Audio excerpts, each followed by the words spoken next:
It's my pleasure to talk to you today about understanding the elements of a physical demands description.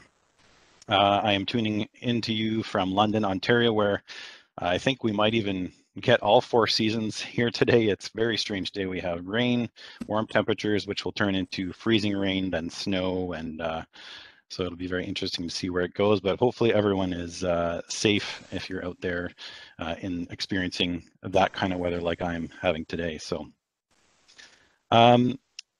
Physical demands description it's a bit of a challenging topic because it's not what we would call a glamorous topic. In the ergonomics world, competing with things like exoskeletons and artificial intelligence, it's kind of an exciting time to be an ergonomist to see where these things go and kind of what happens. So physical demands description, not necessarily the most glamorous of topics compared to that, but a very necessary component when it comes to especially the return to work side of things. But I think they also get a bad rap in that people think that they can only be used for that purpose, only for that sort of reactive return to work type scenario. And so I'm going to talk to you a bit about that more today, about the other uses as well, not just focusing on return to work, though that is kind of our topic today as far as the session goes, but you'll get a sense of the different uses beyond just return to work. I am just going to stop the video just in case, just to make sure that we, the bandwidth doesn't get exceeded and that sort of thing. But now you sort of know what I look like, and we'll get into it. All right. So where we're going from here, we're going to define what a PDD is. And I know a lot of you are ergonomists on the call here today, and so maybe you don't need a refresher on what that is, but we have a wide variety of audience. And so I tried to keep the presentation,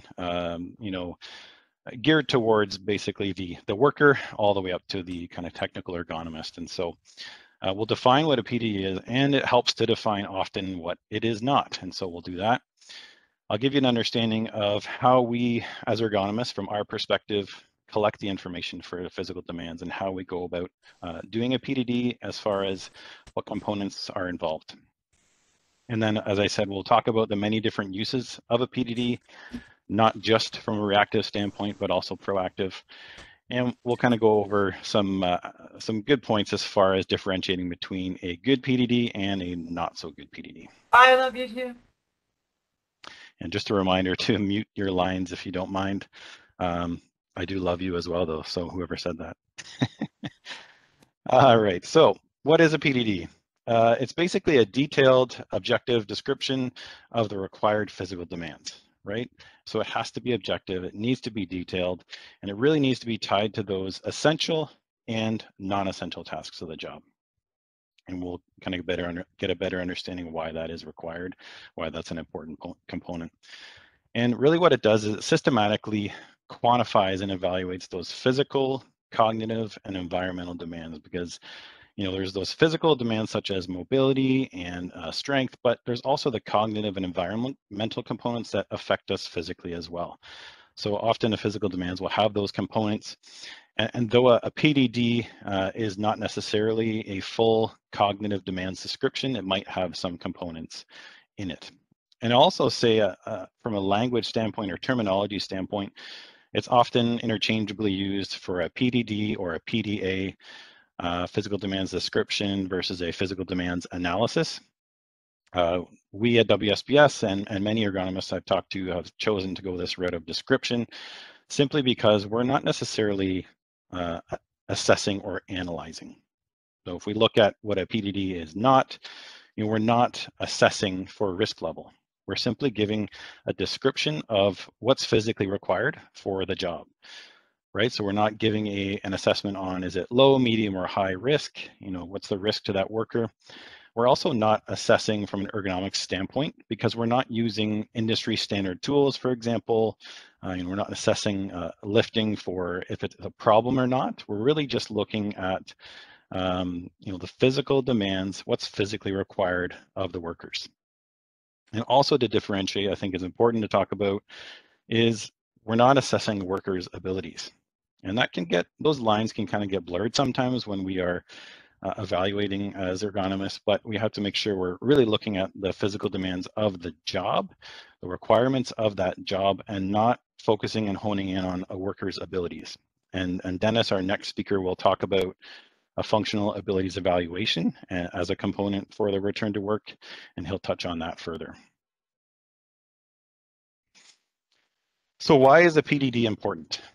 Well, we really see it as important because if you don't, these three things, which are nobody really wants to be impacted in a negative way, they're going to be impacted in a negative way. So you're going to have more costs.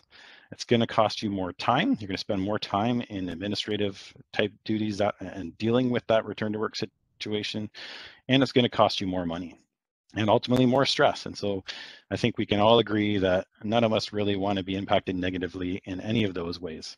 And so it's really about making things easier for us if we're in that return to work realm. Just to flesh this out a bit more, if we don't have a PDD in place, we're going to be making decisions based on subjective information. So you might be talking to workers or just generally observing, not getting measurements. You're not going to have a clear picture of really what those job requirements are. And it's going to make things difficult. You're ultimately going to have unsuccessful return to work attempts, increased administrative time, just from going back and forth for workers' compensation, more paperwork, that kind of thing.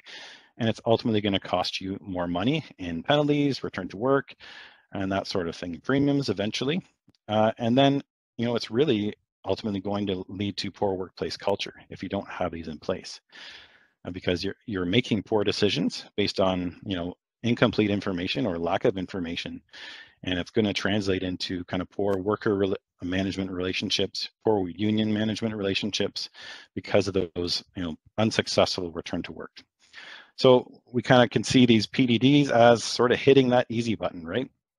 And we get this opposite effect where we're going to be able to make decisions based on concrete quantitative information that's objective. We get a clear picture of what those job requirements are, successful return to work, decreased administrative time, and ultimately improved cost in that return to work realm. And the culture is going to be improved overall as well. So that's kind of why a PDD is important in a nutshell. By no means exhaustive list of why it's helpful, but we'll kind of move on from here. So different types of PDDs, the checklist and chart format would be the most common, and you'll kind of see examples moving forward on the right-hand side as I go through the presentation of what that looks like. But basically, it's this sort of chart format that's really good for those repeatable jobs, the cyclical type jobs, and really is sufficient for most jobs that are out there, and it encompasses sort of all the duties, all the tasks into kind of one single chart format. Kind of easy summary, easy to kind of look at it and view. The task-based PDD is a little more for complicated type jobs where they're maybe not cyclical, more in depth on a specific task. So it separates those tasks and outlines the physical demands for those specific tasks separately. An example of a job where that might be good is a maintenance type job, where they're doing different things all the time. It's not necessarily the same task over and over. And so you need to capture that differently than you would in a chart format. I put AI and technology there as well, because I think we're not going to talk a whole lot about it in this presentation, but I think what we're going to see moving forward is a change to the way that these are done, the physical demands are done, and the change to the way that they're used. There's a rise in technology with AI motion capture software, lots of those coming out, and there's different wearable devices that you can use that can capture information like posture and time in different positions, that sort of thing. And so those might be technology components that are going to translate into how information is collected from a PDD standpoint, but also seeing a rise in more web-based report technology. So instead of the traditional Excel, Word type documents, we might see more web-based reporting technology where it's more fluid. It can be updated and changed a lot easier. And as well, even video-based PDD where a video pops up, and as that video plays through, there's different callouts on the screen that, for example, if someone is lifting something, it will call out how much that object weighs and maybe what some of the dimensions are as an example. And even just from a posture standpoint, the range of motion that's required. So I think we're going to see a change. It's kind of an exciting time in that regard to be an ergonomist, to see where that's going to go. But very early stages, I would say, as far as adaptation and adoption for use for people like ourselves. So we shall see where that goes. So I like to refer to it kind of as our utility belt, our Batman utility belt. What is in our toolkit that we use? How do we collect the information that we need for physical demands? And really it'd be the same type of tools or information that we would use for ergonomic assessments as well. But we rely pretty heavily on that interview process with workers, supervisors, and anybody relevant to the job that we're looking at. I definitely want to make sure we're relying on more than one worker to look at job details as far as getting that sequential outline of how the job flows and works, information on kind of process flow and production information. So worker interview, supervisor interview, very important. We would use a scale in a lot of cases to maybe weigh parts or tools. We can often use a force gauge in the same manner to get those weights as well in a lot of cases. And it can be kind of clunky as an ergonomist to be carrying a scale around. And so often that scale gets left in the car or left in a safe place, while we can use the force gauge as much as possible to get those measurements by simply just hooking and using a strap. So we can get that pretty easily. But as well, the force gauge used for push-pull forces, activation of controls or levers, whatever it might be, where there is a activation or exertion of a force. Tape measure, very commonly used tool as an ergonomist, measuring working heights, workstation heights, even information on reaches, so how far away from the body, how high, how low, distances that might need to be walked or moved around. So tape measure, very heavily used. Camera, definitely rely on that very heavily as far as getting some video of a process or a job or a task, maybe some still images, because it's great when we're often as ergonomists out in the field at a client, and we might look at multiple different jobs in a day. So we get back to our desk after the day or after a week of different clients in that week, for example, and we do a data dump. You have that video to kind of refresh you and go through and make sure you have all that information. And it's a great tool, which I don't know how people did it before video cameras. I can't imagine in the 80s with one of those giant video cameras on your shoulder trying to do the same thing would be virtually impossible. Much less efficient. And then of course we need something to put our information down on, whether it's a clipboard, a notebook, or even a tablet, for example. More ergonomical than probably using a phone as far as getting some information down. And I know myself, I'm pretty heavy on the chicken scratch, so it can be difficult for anyone else to read, and even myself sometimes to know what I'm writing down when I get back to my desk. So a tablet is probably going to be the way of the future for me, but some way to get that information down. A stopwatch can be helpful, collecting things like cycle times, frequencies. But ultimately, and I put the smartphone and the tablet next here on the list because ultimately a lot of those tools are even integrated into a smartphone or a tablet. So, they have a camera, a stopwatch, even some place to make your notes built right into the system, right? And even now there are apps out there that will actually do measurements for you. So you take a video and you calibrate it and it can take a measurement for you. So that might be something to look at in the future. I personally have not felt fully comfortable because I've kind of attempted to use that, and it doesn't necessarily translate into a fully accurate measurement. So I haven't relied on that yet, but it'll be interesting. I can see that being something as far as reducing our toolkit into that smartphone as far as getting those measurements digitally that way. Other kind of elements for a potential toolkit, I've used a smart watch, for example, an easy way to collect information on distance, how far someone might have to walk, or the number of steps, even elevation. A lot of these smartphones can collect that information as well if that's appropriate for the physical demands of the job. I've gotten pretty good as an ergonomist at measuring a meter stride length with my own 2 feet, so that can be helpful as well to get a quick gauge on how far someone might have to walk. So that can be helpful. You might want to get information on temperature to understand the environmental conditions. And we might often use a pinch gauge where it's difficult to use a force gauge to get a measurement on a specific pinch grip or a pinch activation of a control, for example. And so we want to get a more indirect or force matching measurement where We get that individual to perform the activation of the control or the pinch, and then immediately after, they grip the pinch gauge with the same amount of force. And we repeat that multiple times until we're confident that it's kind of a measurement that's pretty close. So we can get an estimate on what that measurement is. And it's not perfect, but it's kind of the best you can do sometimes. So that might be a way to get that information.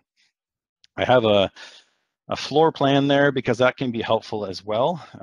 Often I've used that where if they're walking through a large facility and you don't want to get your tape measure out and kind of move it from spot to spot, it can be helpful to have that measurement right on a floor plan if you just ask for it, and you can get that quite easily instead of getting that tape measure out.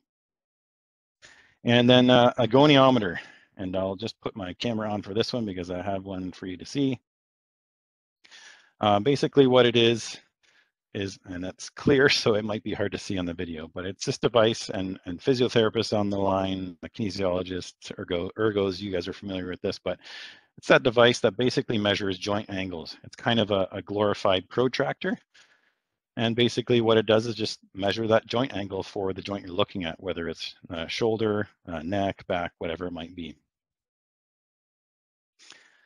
And apologize if you couldn't see that. It's a clear piece of plastic, which doesn't really show up very well on the video.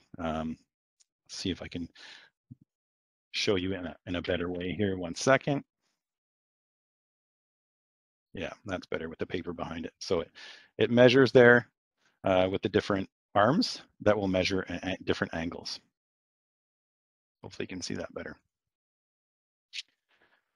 So that's a tool we often use, and you can use it kind of overlaid on a video, or you can actually measure it on a specific person as well. All right, so that's our kind of toolkit. Hopefully that's helpful to understand. Let's talk about the different components of a PDD now. So important to have a good title page, and really, something like a good picture that captures the process or the environment quite well right on that title page. Specific information to the job related to how the work is organized. So the hours, the shifts, is there multiple shifts? Is there rotating shifts? And what's the break schedule? Even what kind of PPE is involved. As well, you want to have information if there are specific production requirements. So if you're on an assembly line, how fast does the line move?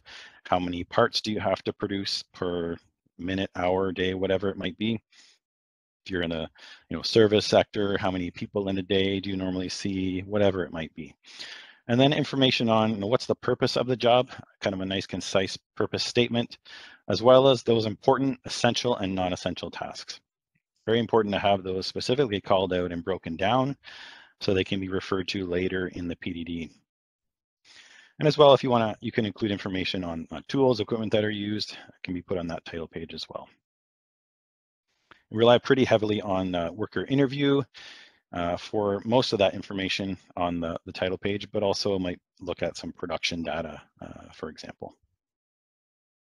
We use these categories very frequently in a PDD, and most of the parameters in a PDD would use these type categories. So we use not required, rare, occasional, frequent, and constant as our frequencies.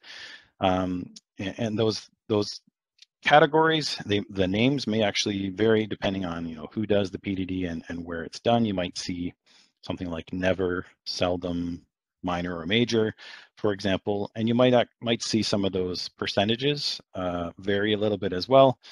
These are the percentages that we use to kind of categorize, but it really depends on who does it. But ultimately, important that somewhere on the PDD it is defined and well defined. When we look at mobility demands, we're capturing information related to walking, standing, sitting, even crawling and driving, for example, if there is vehicles. So we want to capture information on again, those frequencies. So what's the frequency, but also floor surface for things like walking and standing. What kind of distance or duration are we talking about as far as how far you have to walk or how long you have to sit, and capturing that information and incorporating details to understand which tasks require that, for example, and maybe what kind of floor surface, for example. Again, relying on that worker interview, observation, But as well, we were going to be taking some measurements as far as how, those distances, that's where that floor plan might come into play. And of course, using our video as well. Postural demands, really looking at, head to toe, basically all the range of motion for each joint. That's where that goniometer, that device I showed you is going to come into play and be handy. As ergonomists, we get pretty good at basically just by observation, knowing what kind of angles, joint angles we're in, but sometimes we do have to get that measurement with a goniometer. And again, using the video for that, for example, but important to capture, what's the range of motion? So, from 0 to what? What's the maximum range of motion? What's the usual range of motion within that specific joint? And capturing some details on that as well. Reach demands as well are very important to capture because that can be quite physically demanding. And so understanding the parameters with that as far as how far away from the body. So we're going to get a measurement with a tape measure. How far away from the body do you have to actually reach? How low, how high? Basically getting those parameters in place and frequencies as well. Strength demands are really see as kind of that meat and potatoes, I would say, of a PDD, because this is where most of the issues happen. It's where the heaviness of the work is usually present, and it's usually where restrictions and limitations lie for people who are struggling to return to work. And so this category, making sure we're looking at things like lifting and carrying, pushing and pulling, and indicating the weight or the force that's required. We use frequencies such as lifts per minute or lifts per hour, lifts per shift, those types of frequencies as opposed to rare, occasional, frequent, constant, because we find that generally more helpful in a lot of ways for most users, whether you're an employer, a healthcare provider, or a WSIB, for example. Those kinds of categories are much more helpful because they can translate into actionable items. So for example, if you're going to assess that as an ergonomist, you can use those lifts per minute, can translate into a NIOSH lifting equation or Popfin's equation that he has developed recently, which is fantastic. So that can be much more usable in a lot of ways when we have those categories as opposed to the rare, occasional, frequent in the strength demands. Again, we're going to use our force gauge or scale, get some measurements with a tape measure, and of course going to rely on that observation and interview, and even looking at potentially some production data if we need information on how many lifts a day, for example. Hand activity really details all the forces and activity related to the hands with things like gripping, grasping, and pinching. What type of pinch are we talking about? What kind of forces? And again, might rely on this sort of pinch gauge, indirect force for this. We might be weighing some tools, for example. Might be also things like palm finger presses of controls, buttons, anything like that, and fine finger movement as well. So potentially dealing with really small hardware, nanotechnology, small tools, fine finger movement, important to capture that, and then writing and keying as well. Just to briefly touch on this, again, we're not doing a whole environmental assessment, but we are looking at what are the conditions that are going to affect the worker physically. So considering things like, are we inside, outside, what's the weather conditions that they might be working in, the temperature, all the way to, are there cuts and scrape potential, so sharp objects that are present or sharp edges, slips, trips, falls, vibration, all those sorts of things.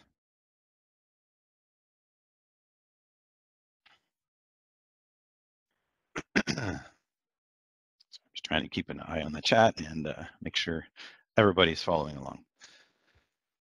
Excuse me. All right. So cognitive demands, as I mentioned before, when we look at a physical demand, it's not a full cognitive demands description when we talk about a physical demands, but we do try to incorporate some components of that because it does affect us physically. And really, we're looking at things like attention to detail, adaptability, flexibility, time pressures, problem-solving analysis, technology use, these sorts of things. And we're not assessing a level of presence for any of those things. We're really just indicating, is it there or is it not? Is it a requirement? Is it not? And then some general details in the comment section. So again, not a full cognitive demands description. If that's needed, a separate cognitive demands description would be advisable, or in conjunction with that PDD, sometimes called a JDD, or a job demands description, which incorporates both. And very quickly, just on the sensory demands, what are the requirements of the senses, right? So from a vision standpoint, that's a big one, right? Is it, do we have to see things near or far, or is there color vision required? And then all the other senses as well. So some important considerations with a PDD when we look at the worker. Important to differentiate between, what is a required worker, what is a required duty, and what's a worker habit. So we look at this picture, you can easily see, he's reaching for that box. Is that actually a requirement of the job, or is that a habit that he has developed, reaching that far for that box, just to kind of get ahead of things? And so as ergonomists, we often have to get ahead of that and understand that and sort of differentiate between those two things. We have to consider varying statures and sizes, right? So, on this line, for example, what are the postures and positions going to look like for someone who is 5 foot versus someone who is 6'5"? So very important to consider that in our range of motion assessments and evaluations with that. And as well, when we take video and rely heavily on the video and photo components for things like posture, we have to make sure that we're looking at different angles of the video potentially, and from different distances. So we might need a more close-up video to get a good idea, a better idea of that hand or wrist position. We might need a kind of further away video for the shoulder, the back, for example. And then looking at the height at which we place that camera is important as well. We want to kind of be at level with that worker, not kind of above or below.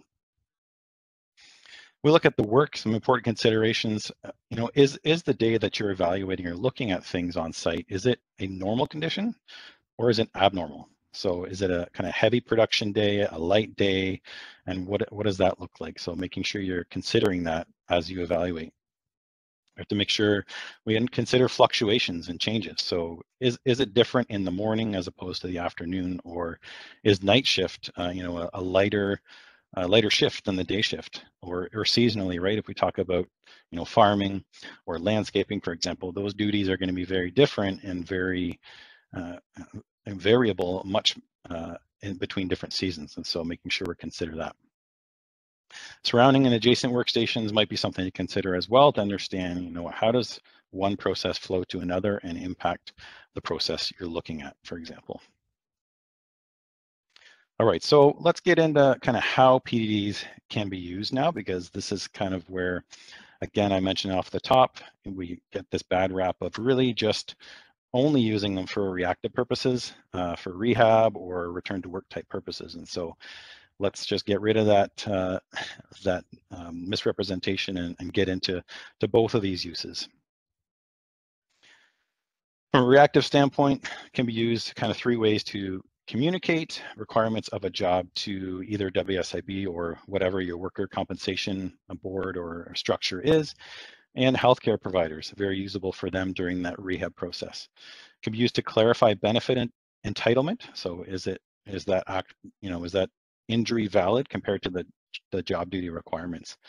And identify, is there suitable alternative work that could be in place for this worker, or do we need to modify? So that's more of the reactive type uses. I'm going to bring up very briefly kind of 3 scenarios, which I believe the next couple of speakers will kind of touch on as well and weave through a little bit. But we have our PSW, willpower, and I worked really hard and long on these names, so don't make fun of me, please. A little bit of humor, hopefully. Willpower works in a long-term care facility, sustained a low back injury from performing patient care duties. Things like transfers, turning of patients. Anita Knapp is an assembler, is very tired because assembly work is very tiring. Works in her repetitive automotive assembly plant, and she sustained a shoulder injury, a rotator cuff injury from above shoulder work. And our sanitation worker, Mo DeGrasse, who works as a garbage truck driver and sustained a knee injury, reporting caused to be getting in and out of the truck constantly. So we'll kind of use these moving forward to get a better sense of how these PDDs can be used. So from a reactive standpoint, if we look at Mr. Power, Mr. Willpower, we would provide this PSW PDD, right, to WSIB, and then identify any kind of modified duties, jobs, task, or within his restrictions. So we're going to use a PDD to find, what is within those functional abilities or the restrictions that are given based on the injury. And it can help with that return to work plan we're going to be focusing on, probably in this case with a back injury, looking at how much bending is involved in the jobs we're looking at. What about twisting, lifting, and if so, how much? What's the weight? How does that compare to the restriction? As well as a pushing and pulling, reaching. Basically, all these tasks that are likely going to affect the back. If we look at a need a nap, again, providing that assembler PDD to WSIB or whatever your worker compensation board is, and identifying those duties that are within her restrictions or functional abilities. So assisting that return to work plan, looking at what kind of above shoulder work was involved and do we need to kind of modify that.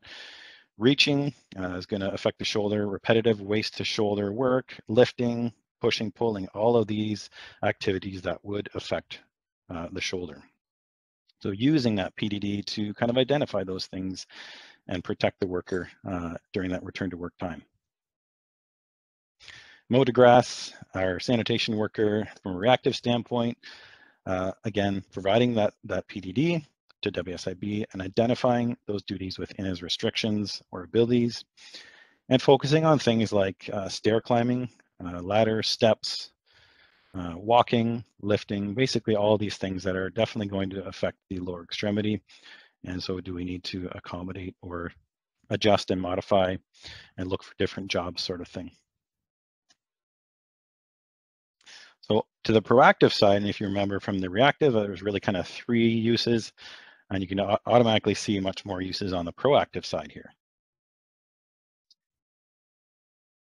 So if we can use the PDD to identify jobs or tasks or even equipment that really could use further ergonomics assessments or intervention.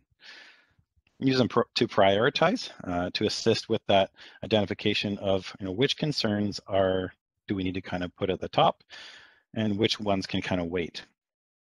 And we can use them to modify jobs, looking at ways, which job does actually fit within that restriction, as well as which jobs can we modify to improve.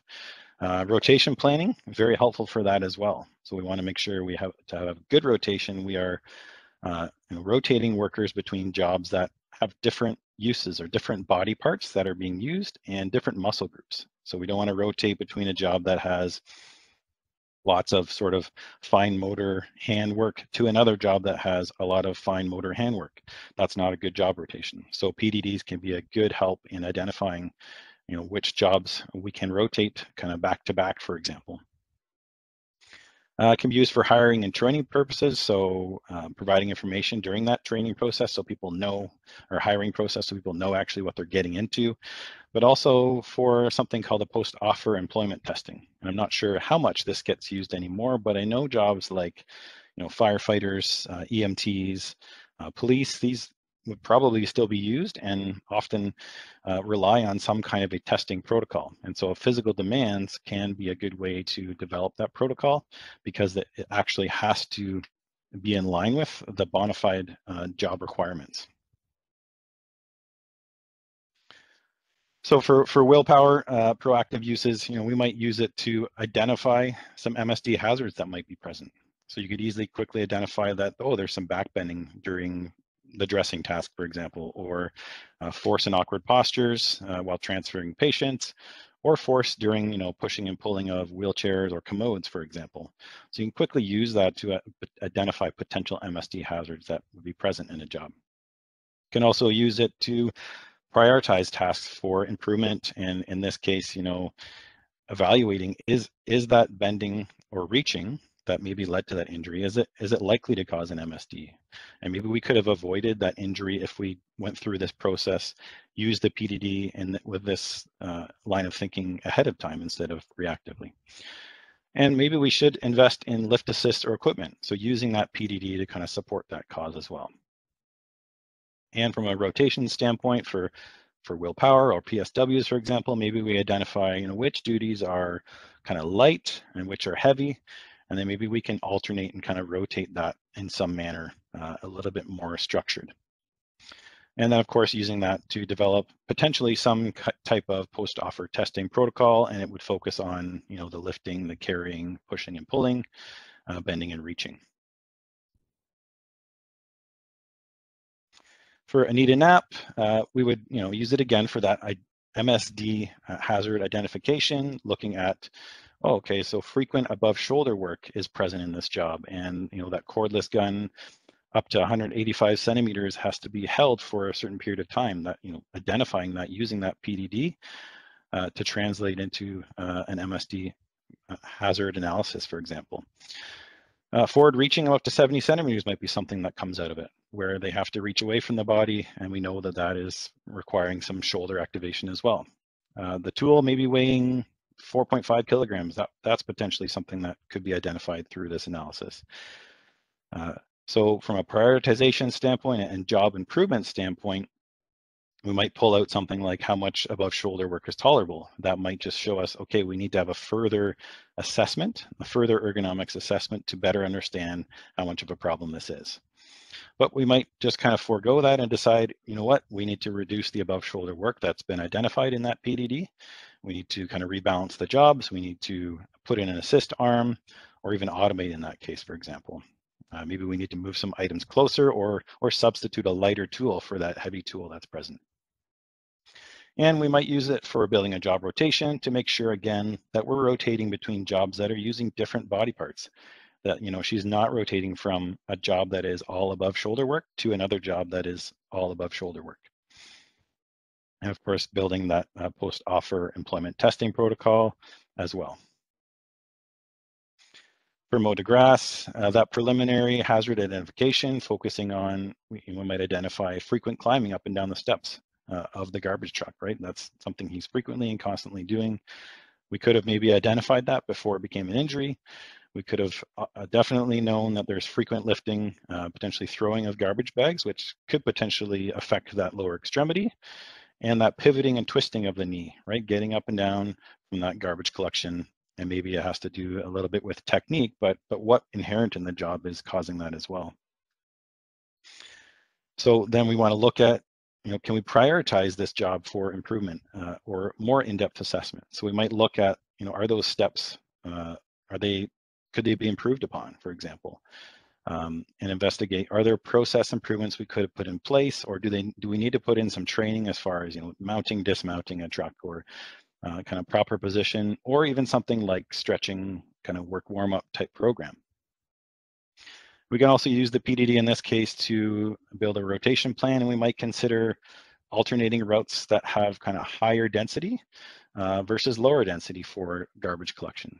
And maybe we want to rotate workers between so that, one or two workers don't get that same heavy route all the time. Or looking at routes that have a lot of kind of single family homes where there's kind of frequent up and down versus areas where it's more complex, townhome type scenarios where there's a less up and down, but more pickup in each kind of instance. And then focusing on, lifting, climbing up in steps if we're to develop a post-offer employment testing protocol using that PDD. All right, so kind of wrapping up here, I want to just touch on this slide here just to understand what really, how can we identify kind of a good versus maybe not so good PDD. And a good PDD is going to have that quantitative objective data, right? There's measurements and lots of measurements, and it's very detailed and specific for each of those parameters. We want to make sure that it is completed by a qualified or competent person. So if it's done internally, have those people actually been trained?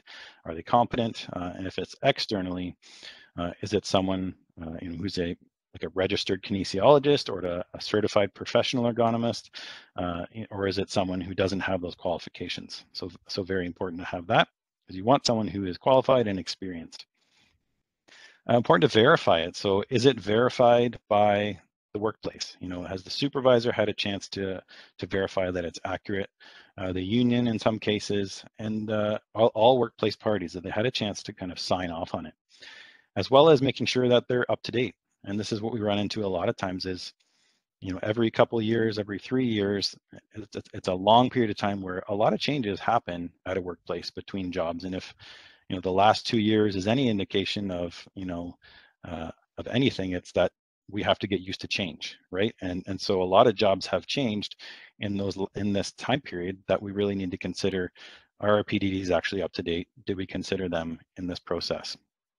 Or have there been significant changes, like layout changes and process changes that we need to make sure are up to date? And of course, making sure that they're easy to read and understand. You know, if it's just full of text, full of kind of a lot of big, huge data dump that is just way text heavy, then it's not going to be very usable and readable for the average user who's going to look at it. And so it has to be concise, it has to be easy to read and understand. So that's kind of what we would consider sort of those good versus not so good examples of PDDs. So to summarize, a PDD is really just a detailed objective description of the required physical demands of a job. And again, we're not assessing, evaluating risk level, or looking at ergonomic tools. It's really just that detailed objective description. It is an important part of that return to work toolbox, as you're going to see with our next couple speakers as well, especially our last one, who will kind of put it all together. But there are a lot of uses, and it goes way beyond the return to work toolbox. And I hope that I've done a good job of kind of helping you see that and giving you some other uses where your PDDs could come in handy. And of course, you know, the whole reason for a PDD, if it's done right, it's going to reduce your costs and it's going to save you time and reduce your stress. So that's basically all I have for this. I think we have some time for question and answer, and I'll just give you these 2 websites you can have a look at if you wish. This is WSPS, the company I work for, if you have desire for more information on how we can help from an ergonomics consulting standpoint, or if you would like some resources. Both of those links are great links that can be helpful. So I will turn it over to Trevor, I believe. Great, Nathan, thank you. That was excellent. You do have a number of questions. I'm not sure if we'll get them all in at this part, but Sure. we'll definitely touch them at the end. The first one is the template you used in your presentation available? So our newest template that we use is not currently available. We did have an older version of a template that was usable, that people could download. We are working on that currently, but there's definitely a lot of different templates out there that you could research and find. But really, like, looking at those components that are in it and making sure that it's going to work for you. Templates can be a little bit restrictive sometimes. If they're, you know, kind of locked down and doesn't give you a lot of structure or ability to change the structure, I should say, it can be maybe not usable for your workplace. So, okay. Another question is, if a force gauge is not available, are there reasonable alternatives? I guess it really depends on what you're measuring. You know, if you're weighing something or you're getting the weight of a tool, you could use a scale, obviously, right? So, but as far as getting the accurate force measurements, and again, with these types of assessments, or not assessments, sorry, getting away from using that word, the descriptions, you need quantitative information, right? It's going to hold up in court. It's got to be defensible. It's got to be concrete. So without a force gauge, it makes it very difficult, in my opinion, to accurately call that out. Now, there are definitely scenarios where it's basically impossible to get a force gauge. And you can't even insert sort of a force gauge tool, for example, or end effector that would work. So it can be difficult. You have to get creative sometimes with how to kind of use that force gauge. But if there is completely no force gauge available, it's really difficult to get a measurement on that, I would say, that's usable and defensible. Okay. Another one is, what is the cost of a PDA? Yep, good question. And again, this is going to be highly variable between the company that you're dealing with, who your vendor is, and the job. So it really depends. If it's a cyclical kind of repeatable type jobs, you might be able to find a PDD vendor that could do it for $400 to $600, for example. If it's, again, sort of that short cycled repeatable type job.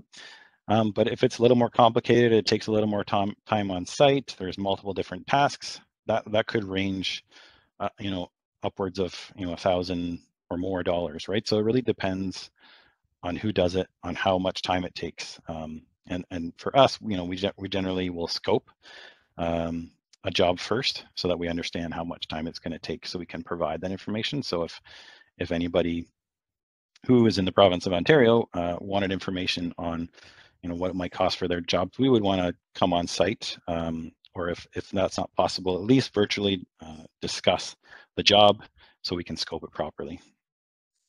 Okay.